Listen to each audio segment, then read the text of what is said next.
আচ্ছা, একটা কথা বলো তো, এটা কি তোমাদের সাথেও হয়? এখন ওয়েদারের কোনো ঠিক নেই, কখনো বৃষ্টি আবার কখনো গরম। সে ওয়েদার যাই হোক না কেন, আজকে বৃষ্টিই হোক বা গরমই হোক, আজকে তো ডাল বাটি বানাবো। সবার প্রথমে আমি 5 রকমের ডাল নিচ্ছি। প্রথমে হাফ কাপ মুগ ডাল নিচ্ছি, আর 4 টেবিল চামচ বিউলির ডাল নিয়েছি, 4 টেবিল চামচ মটর ডাল নিয়েছি, আর 4 টেবিল চামচ ছোলার ডাল নিয়েছি, আর মুসুর ডাল নিয়েছি 4 টেবিল চামচ। এখানে 5 রকমের ডাল নিয়েছি। আর এই সব রকমের ডাল 3-4 বার পরিষ্কার জলে ধুয়ে নেব। এতে হবে কি, ডালের ওপর যে পাউডার লেগে থাকে সেগুলি পরিষ্কার হয়ে যাবে। আর ডাল ভিজিয়ে রাখবো 30 মিনিট। তাতে কি হবে, তাড়াতাড়ি ডাল সিদ্ধ হয়ে যাবে। একটা প্রেসার কুকারে জল নিয়েছি, আর সমস্ত ডাল এর মধ্যে দিয়ে দিলাম।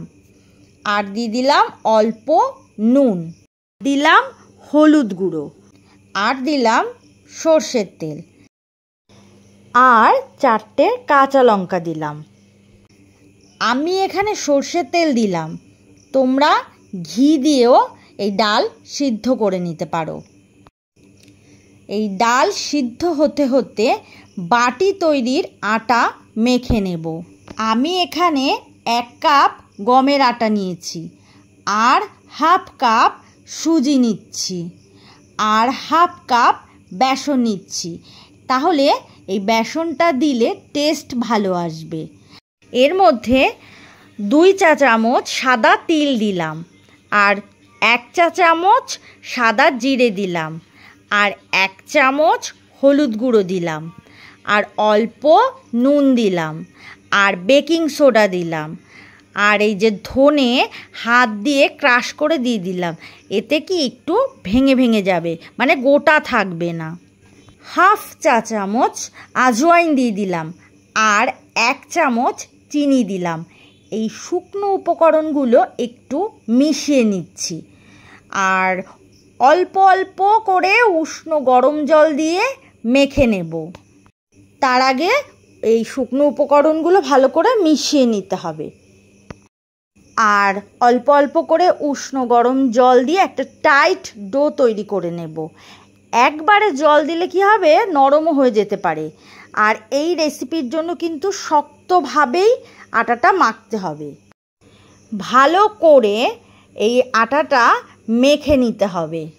আটাটা ভালো করে মেখে নিচ্ছি, আর আটাটা কিন্তু শক্তভাবেই মাখতে হবে।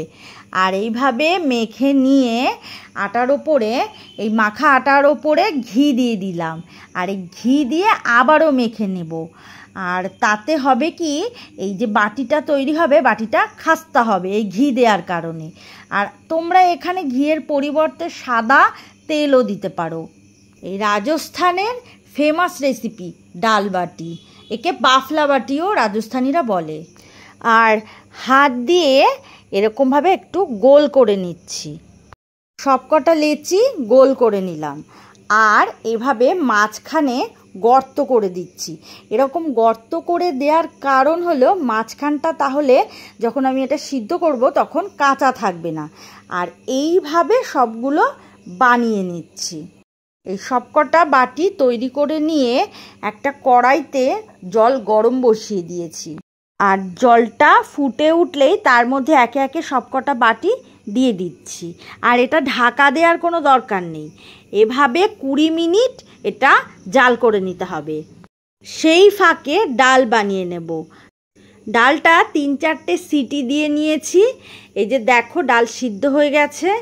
এবার গ্যাসের ফ্লেম মিডিয়ামে রেখেছি, আর কড়াই বসিয়ে দিয়েছি। কড়াই গরম হলে তার মধ্যে ঘি দিচ্ছি, আর তার মধ্যে অল্প সাদা জিরে ফোড়ন দিলাম, আর 2টো শুকনো লঙ্কা দিয়ে দিলাম, আর আদা আর রসুন থেতো করে দিয়ে দিলাম, আর একটা পেঁয়াজ কুচি দিলাম।